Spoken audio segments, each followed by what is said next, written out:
الحمدللہ رب العالمین والصلاة والسلام علی سید المرسلین اما بعد فاعوذ باللہ من الشیطان الرجیم بسم اللہ الرحمن الرحیم الصلاة والسلام علیک یا رسول اللہ وعلی آلک واصحابک یا حبیب اللہ الصلاة والسلام علیک یا نبی اللہ وعلی آلک واصحابک یا نور اللہ۔ میٹھے میٹھے اسلامی بھائیوں اور مدنی چینل کے ناظرین، سلسلہ فیضان رمضان لیے پھر حاضر ہیں الحمدللہ عز وجل۔ اس سلسلے میں ہمارے مختلف سیگمنٹس ہوتے ہیں، ان سیگمنٹس کے مطابق ہماری گفتگو رہتی ہے۔ ہمارے ساتھ تعویذات عطاریہ کے اسلامی بھائی ہوتے ہیں، ماشاءاللہ ہمارے ساتھ نعت خواں اسلامی بھائی موجود ہیں۔ آپ اپنی فرمائش ہمیں کر سکتے ہیں، یہ کلام سننا ہے، یہ روحانی علاج چاہتے ہیں، اور پھر انشاءاللہ عز وجل اگلا سیگمنٹ ہوگا ہماری الحمدللہ احکام شرع۔ اس میں انشاءاللہ ہمارے ساتھ دارالافتاء کے مدنی اسلامی بھائی ہوں گے، اور ان سے ہم اپنے انشاءاللہ عز وجل دارالافتاء کے متعلق سوالات کے جوابات حاصل کریں گے۔ آئیے کچھ اچھی نیتیں کر لیتے ہیں۔ میرے آقا صلی اللہ علیہ وآلہ وسلم کا فرمان ہے، نیت المومن خیر من عملی، کہ مسلمان کی نیت اس کے عمل سے بہتر ہے۔ بغیر اچھی نیت کے کسی بھی عمل خیر کا ثواب نہیں ملتا۔ جتنی اچھی نیتیں زیادہ ہوں گی اتنا ثواب بڑھتا چلا جائے گا۔ آپ بھی نیت کیجئے، آج تو جمعۃ المبارک ہے اور رمضان المبارک کا جمعہ ہے، اس کی تو بڑی ہی برکتیں ہیں کہ ویسے افطار کے وقت 10 لاکھ جہنم سے آزاد کیے جاتے ہیں، اور جمعہ کا وہ دن ہے کہ اس کی ہر گھڑی میں 10 لاکھ گناہ گاروں کو جہنم سے آزاد کیا جاتا ہے۔ ہاں، تو لمحہ لمحہ آزادی کا پروانہ ہے الحمدللہ عز وجل۔ تو اس دن کو بابرکت، ہمارے لیے بابرکت کے کیسے بنے گا؟ ہم زیادہ سے زیادہ عبادت میں گزاریں، آج کا وقت ہمارے ناظرین مدنی چینل پر گزاریں انشاءاللہ عز وجل۔ کچھ اسلامی بھائی ہوں گے ساؤتھ افریقہ میں جو اس وقت سحری کر رہے ہوں گے، اور کچھ ہوں گے جو امریکہ میں اس وقت افطار کر چکے ہوں گے یا کرنے والے ہوں گے، تو وہ بھی ہمارے ساتھ سلسلے میں ہوتے ہیں۔ آپ اپنی کالز بھی کر سکتے ہیں، اپنے ایس ایم ایس بھی ہمیں کر سکتے ہیں، اپنے صوتی پیغام بھی دے سکتے ہیں۔ انشاءاللہ سلسلے میں آپ ہمارے ساتھ رہیں گے۔ میرے آقا صلی اللہ تعالی علیہ وآلہ وسلم نے ارشاد فرمایا، جس نے مجھ پر ایک بار درود پاک پڑھا اللہ تعالی اس پر 10 رحمتیں بھیجتا ہے۔ سبحان اللہ۔ صلو علی الحبیب صلی اللہ تعالی علی محمد صلی اللہ علیہ وآلہ وسلم۔ ہم آپ کو سوالات بھی دیتے ہیں، اور آج کا سوال ہے بھی بڑا پیارا اور جمعہ سے متعلق ہے۔ 2 حصوں میں ہے، یوں سمجھ لیجئے یہ۔ ایک تو یہ کہ میرے آقا صلی اللہ تعالی علیہ وآلہ وسلم نے اپنی ظاہری حیات مبارکہ میں کتنے جمعہ المبارک ادا فرمائے، اور دوسرا یہ کہ جمعہ کی نماز کب فرض، کون سے وقت میں میرے آقا صلی اللہ علیہ وسلم نے پہلی مرتبہ نماز جمعہ ادا فرمائی۔ تو یہ 2 سوالات، ایک سوال کے 2 حصے ہیں کہ سب سے پہلے جمعہ میرے آقا صلی اللہ علیہ وسلم نے کب ادا فرمایا، اور اپنی حیات ظاہری میں کتنی مرتبہ جمعے ادا فرمائے، کتنے جمعات المبارک ادا فرمائے۔ تو انشاءاللہ عز وجل آپ کے سوالات کے، آپ کے اس جواب کو ہم انشاءاللہ آن ایئر بھی کریں گے، آپ ریکارڈ بھی کرا سکتے ہیں، ایس ایم ایس بھی کر سکتے ہیں، اور اپنا صوتی پیغام یعنی واٹس ایپ پیغام بھی دے سکتے ہیں۔ حضور آج کوئی ہمیں کلام سنا دیں، جمعہ کی مبارک گھڑی ہے، قبولیت کی ہے، شاید مدینے کی حاضری کی کوئی دعا قبول ہو جائے ہماری۔ انشاءاللہ آج حضور صلی اللہ علیہ وآلہ وسلم کے اوصاف حمیدہ کا بیان، سیدی اعلیٰ حضرت کے اشعار، حضور مفتی اعظم ہند کے اشعار، انشاءاللہ مختلف جو اپنے شعراء ہیں ان کے اشعار میں پیش کروں گا۔ سبحان اللہ۔ الحمدللہ رب العالمین والصلاة والسلام علی سید الانبیاء والمرسلین، اما بعد فاعوذ باللہ من الشیطان الرجیم، بسم اللہ الرحمن الرحیم۔ فرمان مصطفیٰ صلی اللہ تعالی علیہ وآلہ وسلم، نیت المؤمن خیر من عملہ، یعنی مسلمان کی نیت اس کے عمل سے بہتر ہے۔ میٹھے میٹھے اسلامی بھائیوں، یاد رکھیے کہ جب تک اچھی نیت نہ ہو تو کسی بھی عمل خیر کا ثواب نہیں ملتا۔ اس لیے میں نیت کرتا ہوں کہ اللہ و رسول عز و جل صلی اللہ تعالی علیہ وآلہ وسلم کی رضا پانے کے لیے نعت شریف پڑھوں گا۔ آپ بھی مدنی چینل کے ناظرین بھی یہ نیت کیجئے کہ اللہ تبارک و تعالیٰ کی رضا کے لیے نعت شریف سنیں گے۔ صلو علی الحبیب صلی اللہ تعالی علی محمد صلی اللہ علیہ وسلم. صلی اللہ علیہ یا رسول اللہ وسلم علیک یا حبیب اللہ. صلی اللہ علیہ یا رسول اللہ وسلم علیک یا حبیب اللہ. لگاتے ہیں نعرہ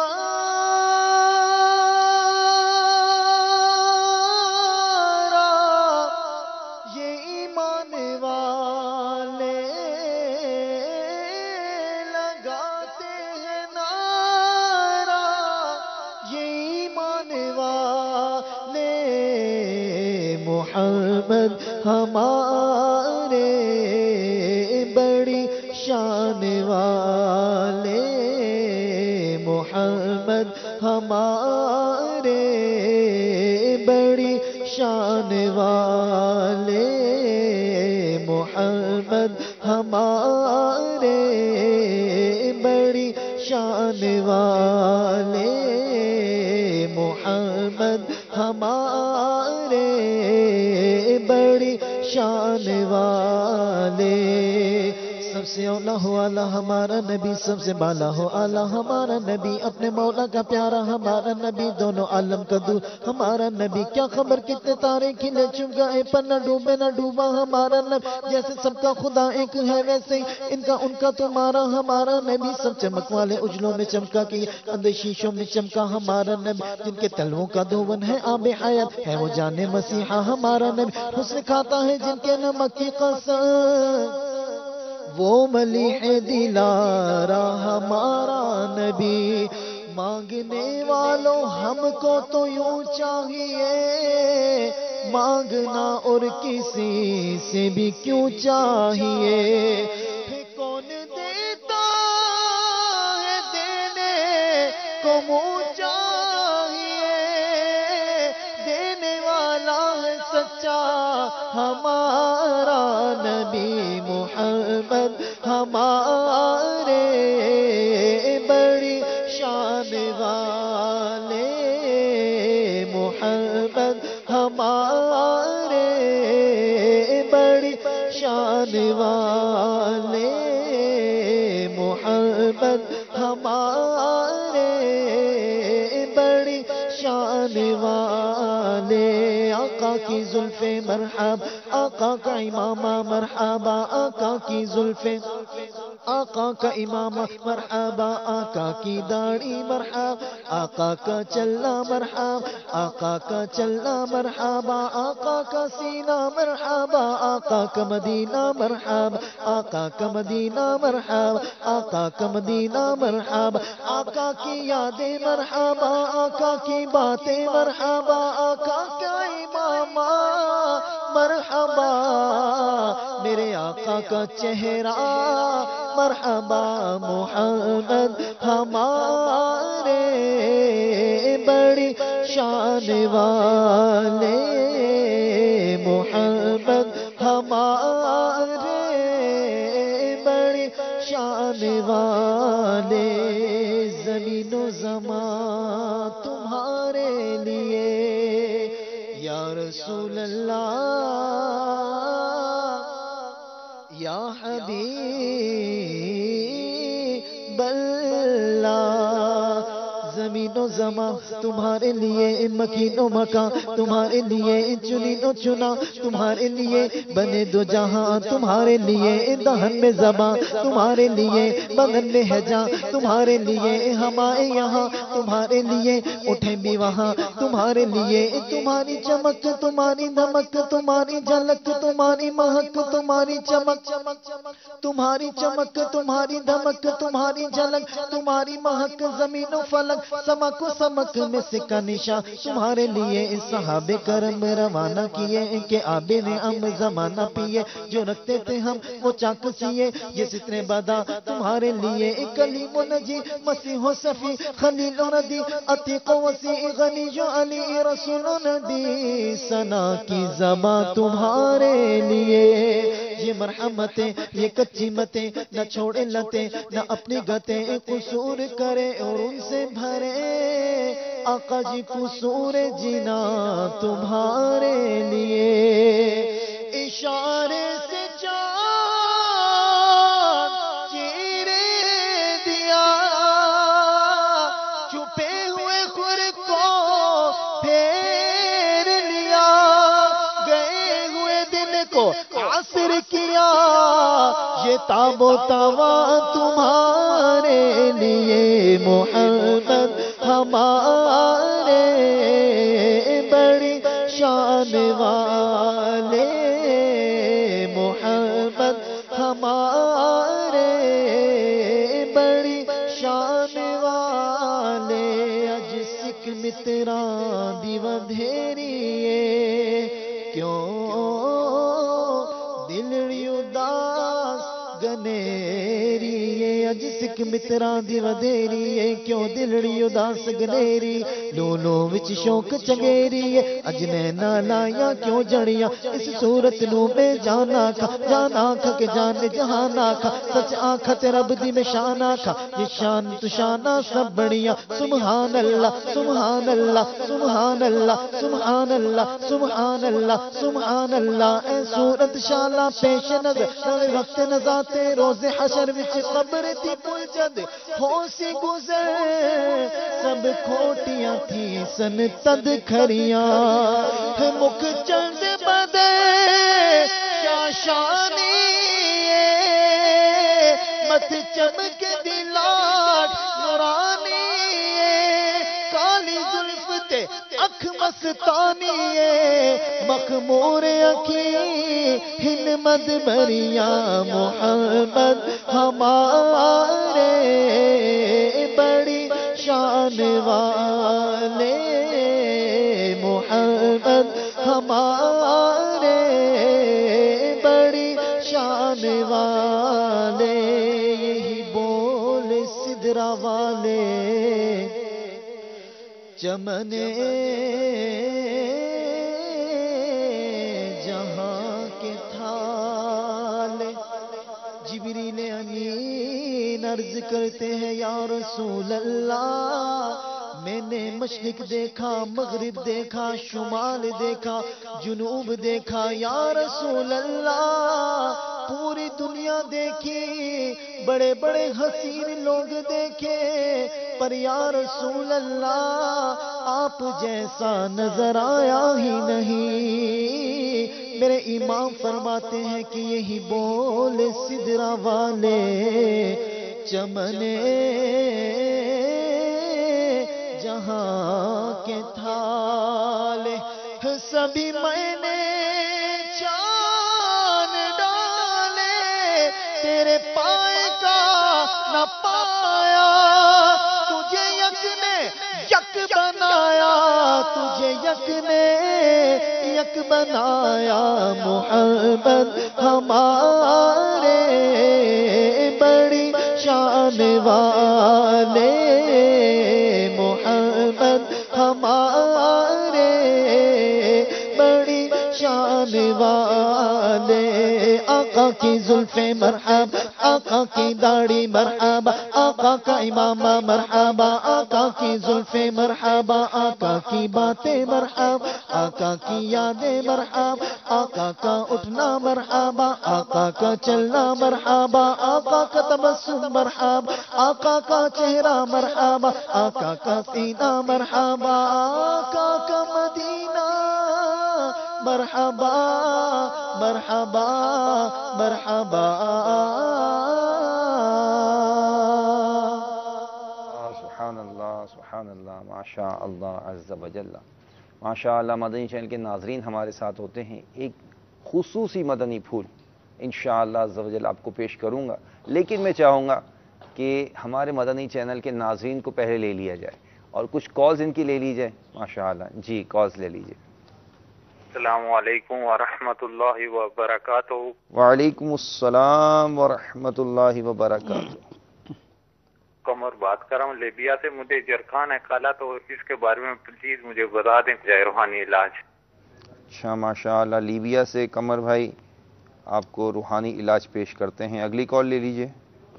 میرا نام امجد علی ہے اور میں تھانہ وانڈو گجرانوالہ کا رہنے والا ہوں. سوال میرا یہ ہے کہ میرے جگر میں جو ہے نا وہ ہیٹ زیادہ رہتی ہے اور جسم میں تھکاوٹ رہتی ہے. انشاءاللہ اس کا روحانی علاج بھی پیش کرتے ہیں. اگلی کال بھی لے لیجئے. سر میرا نام ارسلان شہزاد ہے اور میں کھیوڑا ڈسٹرکٹ جیلم سے تعلق رکھتا ہوں. سر میرا مسئلہ یہ ہے کہ میں نے ڈپلومہ کیا ہے الیکٹریکل کا 3 سال کا 2013 میں کمپلیٹ ہوئے اور اس کے بعد تقریباً 1.5 سال ہو گئے مجھے فارغ ہوئے اور اپلائی بھی بڑا کیا ہے، کوئی کام نہیں مل رہا. سر برائے مہربانی کو اس کا حل بتائیں. بہت بہت شکریہ. اللہ تعالیٰ آپ کے لیے آسانی فرمائے. انشاءاللہ روحانی علاج بھی پیش کرتے ہیں. اگلی کال بھی لے لیجئے. میں یہ پوچھنا چاہتا ہوں کہ اگر کسی کا نیکیوں میں دل نہ لگے اور عبادت میں ذوق و شوق پیدا نہ ہو تو اس کے لیے کیا وظیفہ ہے؟ مجھے اس بارے میں کوئی روحانی علاج بتا دیں تاکہ نیکیاں کرنے میں دل لگ جائے، اور ساتھ ساتھ یہ بھی ایسا کوئی وظیفہ بتا دیں جس سے دل نرم ہو جائے اور آخرت کی یاد ہمارے دل میں پڑ جائے. السلام علیکم ورحمۃ اللہ وبرکاتہ. وعلیکم السلام ورحمۃ اللہ وبرکاتہ. اگلی کال بھی لے لیجئے. السلام علیکم. وعلیکم السلام ورحمۃ اللہ وبرکاتہ. امانت علی سعودیہ جدہ سے بات کر رہا ہوں جی. مجھے مرگی کا مرض ہے، اس کا کوئی علاج بتا دیں اور اس میں کیا میں روزہ رکھ سکتا ہوں؟ السلام علیکم ورحمۃ اللہ. کیا انہوں نے فرمایا؟ میری سمجھ نہیں آیا. مرگی کا مرض ہے. مرگی کا مرض ہے. اچھا اس میں روزہ رکھ سکتے ہیں. روزے کا مسئلہ ہم انشاءاللہ لیتے ہیں. مرگی کا علاج حضور روحانی علاج آپ سے لیتے ہیں، لیکن یہاں کچھ ہمارے اسلامی بھائیوں کے میسیج آئے ہیں، وہ بھی میں چاہوں گا پڑھ دوں. نیک اعمال پر استقامت ہو، کوئی روحانی علاج عطا فرما دے. بنتی فضیل حسین. اچھا سلسلہ فیضان رمضان بہت اچھا ہے، پلیز اعلیٰ حضرت کا کلام سنا دیں. محمد سجاد. انشاءاللہ عز و جل. میرے رشتے میں بندش ہے. اچھا رشتہ ہوتا ہی کہیں رشتہ ہوتا ہے تو ٹوٹ جاتا ہے. مجھے کوئی وظیفہ عطا فرما دیں. مجھے کوئی مدینے کی نعت سنا دیں. سبحان اللہ. وہ کلام ہے نا اعلیٰ حضرت کا ہے، وہ ابھی میں عرض کرتا ہوں، بھول گیا، تھوڑا سا ذہن سے نکل گیا. میرا نام کامران ہے. میرے سوال یہ ہے کہ محسوس کرتا ہوں جیسے کوئی ڈر ہے جو مجھے گھیرے ہوئے ہے، اور کام کرتا ہوں تو ڈر لگتا ہے. اچھا کوئی ڈر ہے، کوئی خوف ہے، جو گھیرے ہوئے ہے کام کرتے ہیں تو انہیں ڈر لگتا ہے. کوئی غلطی نہ ہو جائے، کوئی مسئلہ نہ ہو جائے. میری درخواست ہے میری رہنمائی فرمائیں. کلام سنا دیں. عمل کا ہو جذبہ عطا یا الہی. وسیم بھائی. جی حضور روحانی علاج پہلے عطا فرما دیں، پھر ہم تعویذ ہمارے ماشاءاللہ کلام سنتے ہیں. سب سے پہلے ہمارے قمر بھائی جنہوں نے لیبیا سے ہمیں کال کی ہے، یرقان کا مرض آپ نے بتایا. اللہ تبارک و تعالی آپ کو شفا کاملہ عاجلہ نصیب فرمائے. پارہ 30 قرآن پاک کے 30ویں پارے میں ایک سورت ہے، اس کا نام ہے سورۃ البینہ. یہ لکھ کر کسی کاغذ پر آپ انمٹ قلم، بال پوائنٹ یا کسی ایسے قلم سے کہ جو پانی سے مٹے نہیں، تو اسے لکھ کر آپ گویا اس کا تعویذ تیار کر لیجئے اور اسے پلاسٹک لیمینیشن کر کے چمڑے یا ریگزین میں سی کر آپ گلے میں پہن لیجئے. انشاءاللہ عز و جل یرقان کے مرض سے آپ کو شفا حاصل ہو جائے گی انشاءاللہ عز و جل. پھر وہ اگلے اسلامی بھائی نے اپنے جگر کا مسئلہ بتایا. جی گجرانوالہ کی. اللہ تبارک و تعالی آپ کو جگر کے امراض سے شفا کاملہ عاجلہ اور صحت نافع عطا فرما دے. آمین. اس کے لیے آپ یوں کیجئے کہ یہ قرآن پاک کی آیت مبارکہ ہے. بسم اللہ الرحمن الرحیم. لو کان البحر مدادا لکلمات ربی. یہ 16ویں پارے کی آیت مبارکہ ہے، اور اسے کس طرح سے آپ استعمال کریں گے بغور سماعت فرما لیجئے. بلکہ جو مدنی چینل کے ناظرین یہ سلسلہ دیکھ رہے ہیں، بالخصوص جنہوں نے اپنی کالیں ریکارڈ کروائی ہیں وہ کاغذ اور قلم ضرور ساتھ لے کر بیٹھیں تاکہ جو روحانی علاج آپ کو بتایا جائے آپ اسے اپنے پاس نوٹ بھی کر لیں۔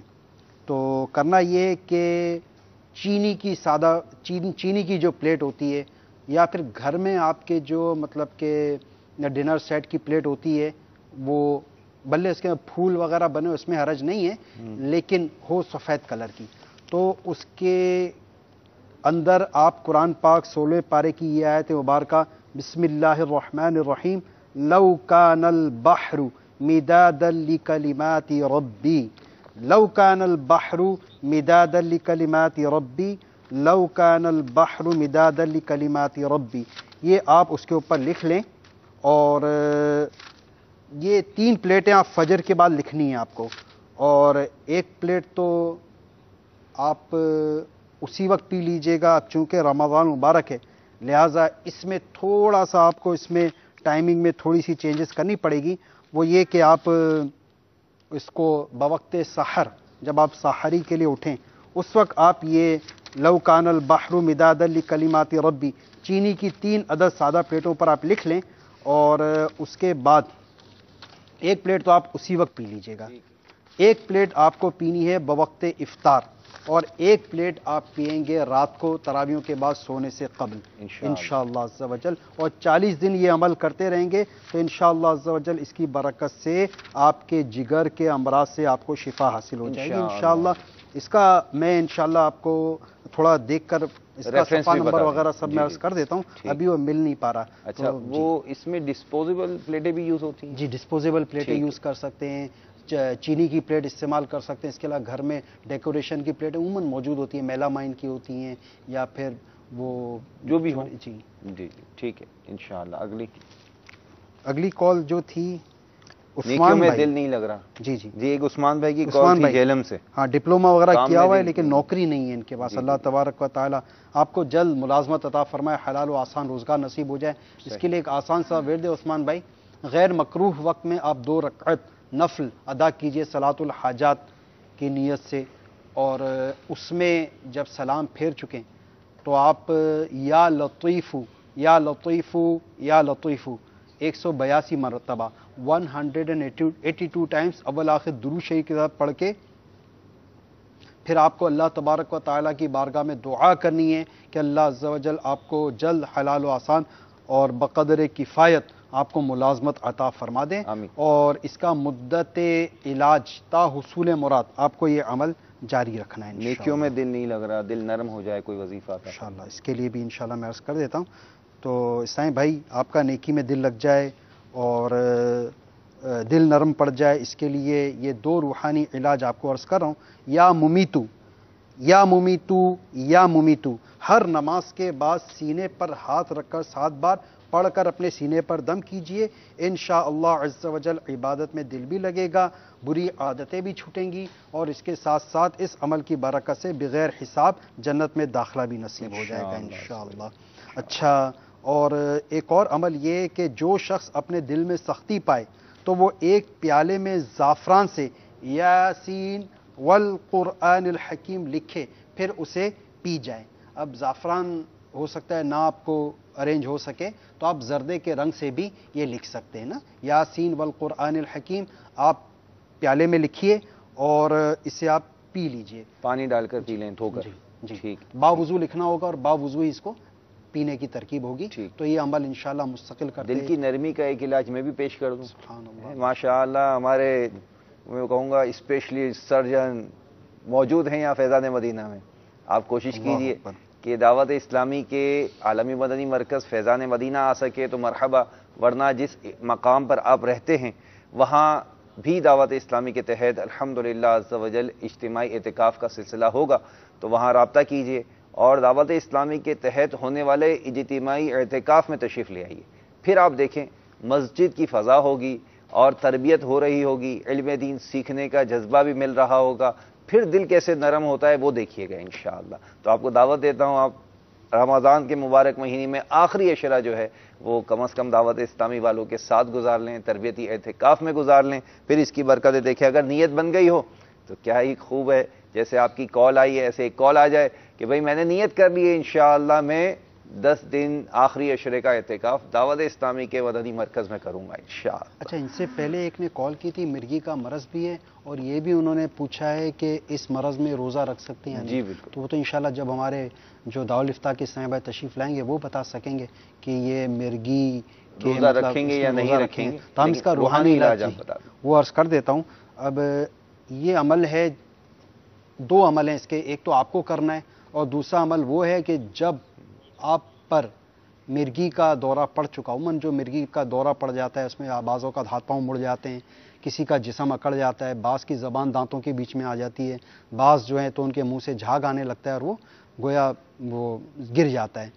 تو جب ایسی کیفیت طاری ہو جائے تو کوئی صحیح خواہ گھر میں ہو، آپ کے بھائی ہوں، والد ہوں، یا گھر کے کوئی بھی مطلب آپ کے بہن والدہ یہ عمل کر سکتی ہیں کہ پارہ 18 سورۃ المؤمنون کی آخری 4 آیتیں ہیں، افحسبتم انما خلقناکم عبثا وانکم الینا لا ترجعون، یہاں سے لے کر وقل رب اغفر وارحم وانت خیر الراحمین، یہ 4 آیتیں آپ کے اوپر کوئی پڑھ دیا کرے انشاءاللہ عز و جل، فوراً آپ کا دورہ ختم ہو جائے گا اور آپ ہوش میں آ جائیں گے انشاءاللہ۔ رشتہ نہیں ہو رہا، جی اچھا، یہ تو جب ان پر کیفیت آ رہی ہے نا مرگی کی، جی، اب مرگی کا مریض خود بھی ایک عمل کرے گا تاکہ اچھا، وہ اس دورے سے محفوظ سبحان رہے، اللہ، تو آپ روزانہ 100 مرتبہ یا قہارو سبحان کسی بھی وقت یا قہارو 100 مرتبہ پڑھ کر اپنے اوپر دم کر لیا کریں، انشاءاللہ عز و جل یہ مرگی کا مرض آپ سے دور ہو جائے گا، دور ہو جائے گا انشاءاللہ عز و جل۔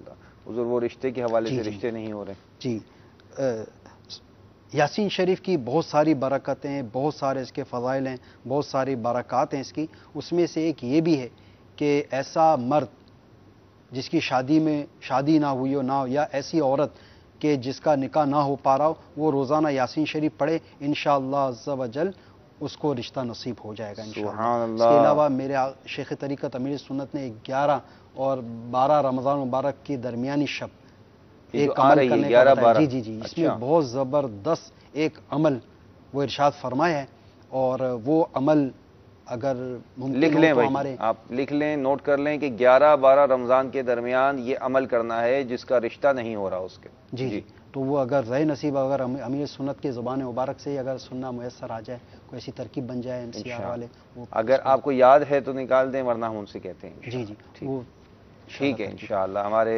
انشاءاللہ مجلس کے اسلامی بھائی کوشش کریں، اگر وہ مدنی گلدستہ امیر سنت کی زبانی مل جائے تو کیا بات ہے، سبحان اللہ عز و جل۔ جی حضور۔ اور ڈر خوف، جی، اس سے نجات کے لیے آپ کو چاہیے اسلامی بھائی، آپ روزانہ تنہائی میں 1001 مرتبہ یا واحدو یا واحدو یا واحدو یہ پڑھ لیا کریں روزانہ، انشاءاللہ عز و جل آپ کے ڈر اور خوف کی شکایت دور ہو جائے گی انشاءاللہ۔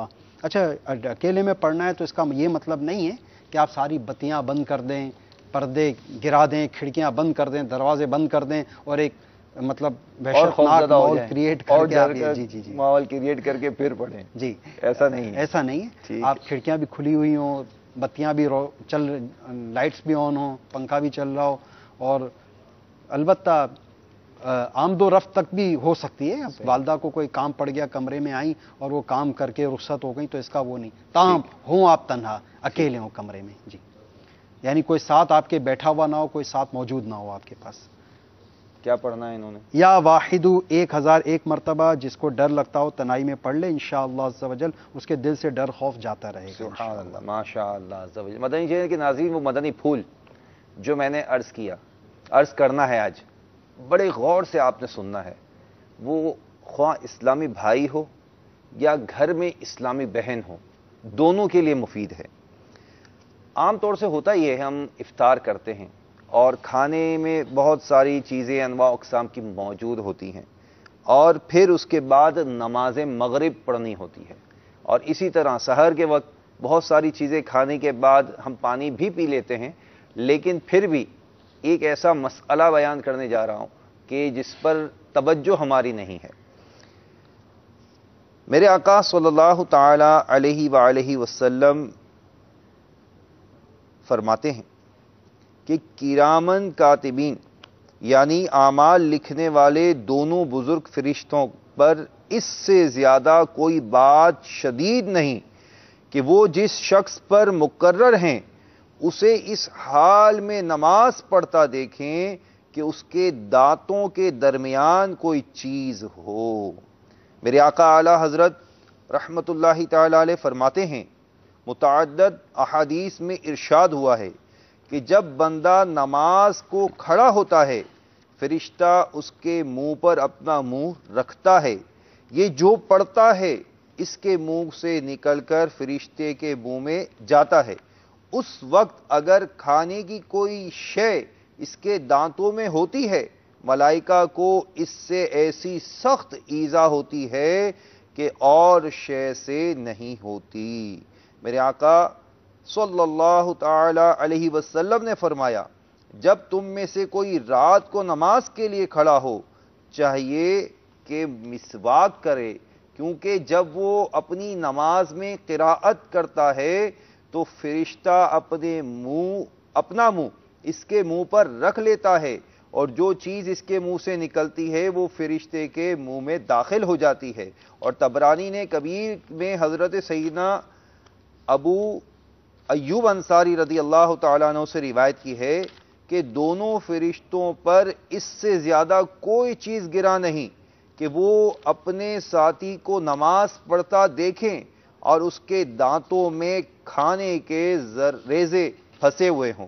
میرے میٹھے اور پیارے اسلامی بھائیوں، چونکہ ہم نماز پڑھنے فوراً جاتے ہیں نا، مغرب کی نماز خاص طور پر، اور ہماری جو سحری کا وقت ہوتا ہے، تو اس وقت جب آپ کھجور سے روزہ کھولنے کے بعد پانی پی لیں اچھی طرح، اس کو منہ میں گھما لیں، جنبش دے لیں، تو وہ کھجور کے اجزاء چلے جائیں گے۔ لیکن اگر آپ نے کباب بھی کھایا، سموسہ بھی کھایا، پھر اس کے بعد آپ نے مختلف اور اشیاء بھی کھائیں، اب ان کے ذرات منہ میں رہ گئے، اور یہ جو چھوٹے چھوٹے ریزے رہ جاتے ہیں یہ ایک آدھ کلی سے نہیں نکل پاتے۔